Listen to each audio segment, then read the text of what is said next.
বিবাহ একটি পবিত্র সামাজিক চুক্তি বা বন্ধন, যা সাধারণত দুটি প্রাপ্তবয়স্ক নরনারীর মধ্যে সংঘটিত হয়ে থাকে। সাধারণত বিবাহ বলতে বোঝায় ধর্মীয়, রাষ্ট্রীয় ও সামাজিক কিছু রীতিনীতি মেনে দুজন নরনারীর একসাথে জীবন চলা শুরু করা, এবং বিবাহ বিচ্ছেদ হল ধর্মীয়, রাষ্ট্রীয় ও সামাজিক কিছু নিয়ম ও শর্ত মেনে এ সম্পর্ক হতে মুক্ত হওয়া বা মুক্তি দেওয়া। সকল ধর্মে বিবাহের উপর গুরুত্ব আরোপ করেছে। ধর্মীয়ভাবে যেমন বিবাহের উপর গুরুত্ব আরোপ করে বিবাহের কথা বলা হয়েছে, তেমনি প্রয়োজন অনুসারে বিচ্ছেদের কথাও বলা হয়েছে। তবে ধর্মীয়, রাষ্ট্রীয় ও সামাজিকভাবে এটি অত্যন্ত ঘৃণিত ও নিন্দিত কাজ। এটা যতটা সম্ভব এড়িয়ে যেতে বলা হয়েছে। বিবাহ বিচ্ছেদের অন্যতম প্রধান কারণ হল ধৈর্যের অভাব। ধৈর্য দুজনকেই ধরতে হবে, কিন্তু মেয়েদের বেলায় একটু বেশি প্রয়োজন। বিচ্ছেদ কোনো সমাধান হতে পারে না।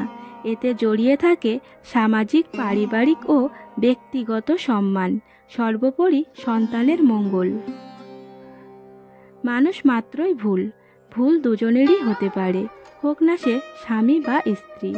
দুজনের ত্যাগ আর ভালোবাসার সমন্বয়ে তৈরি হয় সংসার, মজবুত হয় সংসারের ভিত। বিশ্বের বিভিন্ন দেশে বিবাহ বিচ্ছেদ অহরহ ঘটেই চলেছে। দরিদ্র পরিবারগুলিতে অর্থের অভাবে, যৌতুক ও অজ্ঞতার কারণেই সাধারণত বিভিন্ন ধরনের পারিবারিক সমস্যা তৈরি হয়।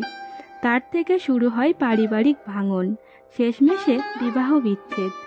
অন্যদিকে ধনী পরিবারগুলিতে অতিরিক্ত প্রাচুর্যের কারণ, পারিবারিক শ্রদ্ধাবোধের অভাব, সমঝোতার অভাব, স্বেচ্ছাচারিতা, কিছু কিছু নারীদের স্বেচ্ছাচারিতা ও স্বাধীনতা, সঠিক পারিবারিক শিক্ষার অভাব, পরকীয়া ইত্যাদি।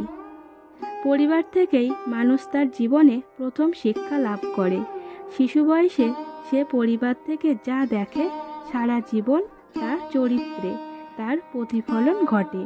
সংসারে সবসময় সব কিছু তার পছন্দ মতো হবে এমনটি নয়। সংসারে যখন সন্তান চলে আসে, তখন তার মুখের দিকে চেয়ে, তার ভবিষ্যতের কথা ভেবে বাবা মাকে অনেক কিছু মেনে নিতে হয়। বিশেষ করে আমাদের সামাজিক প্রেক্ষাপটে, বিশেষ বিশেষ ক্ষেত্রে মাদের। বিচ্ছেদ কোনো সমাধান হতে পারে না। সেই ক্ষেত্রে স্বামী স্ত্রী হয়তো বা নতুন জীবন পেলেও পেতে পারে। সন্তানরা ধ্বংস হয়ে যায়, অন্ধকারে নিমজ্জিত হয়ে যায় তাদের গোটা জীবন। সব ক্ষেত্রে দ্বিতীয় সুযোগও কাজে লাগে না। আমরা যত শিক্ষিত হচ্ছি, তত যেন জটিল ও কঠিন সমস্যার মধ্যে ডুবে যাচ্ছি। আমরা শিক্ষিত হই জীবনের অন্ধকার দিকগুলো আলোয় ভরে তোলার জন্য, হাতে হাত মিলিয়ে, কাঁধে কাঁধ লাগিয়ে সাহায্যে এসে সমস্যা সমাধান করার জন্য। কিন্তু অত্যন্ত দুঃখের বিষয় হলো যে আমাদের মধ্যে এমন কিছু নরনারী আছে যারা এই শিক্ষা ও স্বাধীনতাকে অপব্যবহার করছে, যারা আমাদের সামাজিক কলঙ্ক। তারা আমাদের সুস্থ সমাজকে ক্রমশ অসুস্থ করছে। সংসার জীবনের ক্ষেত্রে সংসার টেকানোর চেষ্টায় দায়িত্বটা মেয়েদের ভূমিকা একটু বেশি। আমি একজন মেয়ে হয়েই বলছি, একজন মেয়েই পারে সর্বংসহা হয়ে সংসার টিকাতে। তবে সব ক্ষেত্রে যে সফল হবে তা নয়, চেষ্টা চালিয়ে যেতে হবে।